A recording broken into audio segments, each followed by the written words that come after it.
The second or the third measures that we can do is the measures of variation. As we said, we cannot just find the measure of center and location. We have to look at the variation of your data. How the data are scattered. Are the data consistent to each other? Are they sitting around each other or no? Are they scattered or just, kind of scattered everywhere? So in this case, we have three main measurements. The first one is the range, which is a simple range or finding interquartile range. Or we find the variance, which is most common. And the very, let's say, or the most famous one is the standard deviation, because this one has the same unit as the standard unit or something. There is something we call it coefficient of variation, and this one we use it from time to time to compare some different units and different sets of data sets, and the simple one is the range. The range is just the maximum value minus the minimum value in your data set. For example, suppose we have this data set, and we'd like to know the range of the production for each plant.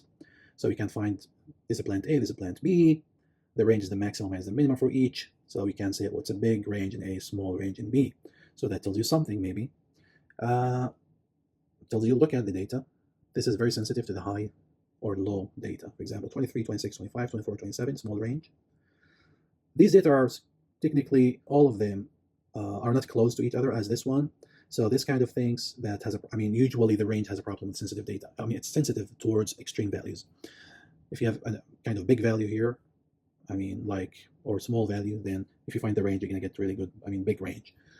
So that's why the range is not like a good measure when you have extreme values. And the range only just depends on two values, which is not, doesn't make sense because you have to look at the whole data. To solve that problem, people use interquartile range to overcome the extreme values problems. So the interquartile range is the third quartile minus the first quartile, Q3 minus Q1. This is the IQR.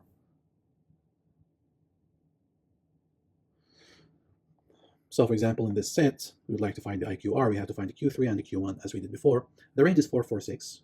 Look at the maximum value. Look at the lowest value, 33 and 479. If you look at the whole values, look at the whole values.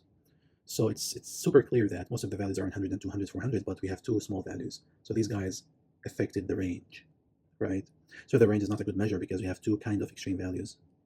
And maybe this one's going to be like kind of extreme because, again, most of the data within hundreds and 200s.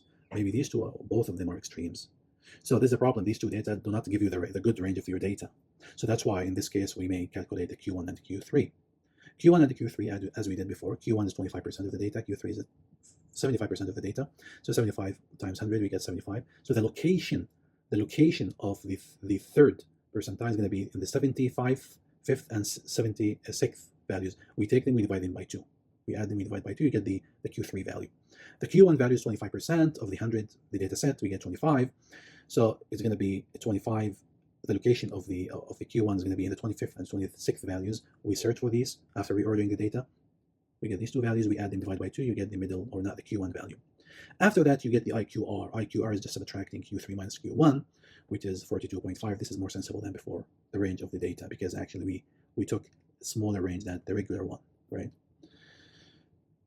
As we said, the extreme values affect the range in a bad way. The other types of variations, methods, or measures are the variance. So it's the average of the square distances of the data values from the mean. And the standard deviation is the positive square root of the variance. So if you find the variance, you can take the square root of the variance to get the standard deviation.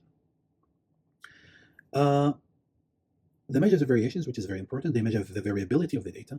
Oops. And it uses all data sets, all values in the data sets. It does not exclude any value. So that's why it's stronger than the range, okay? The population variance, we call it sigma squared. And this is the formula. And if you take square root to the variance, if you take square root to this, you get sigma, which is the standard deviation, the population standard deviation, again, sigma. However, if you would like to do this using the sample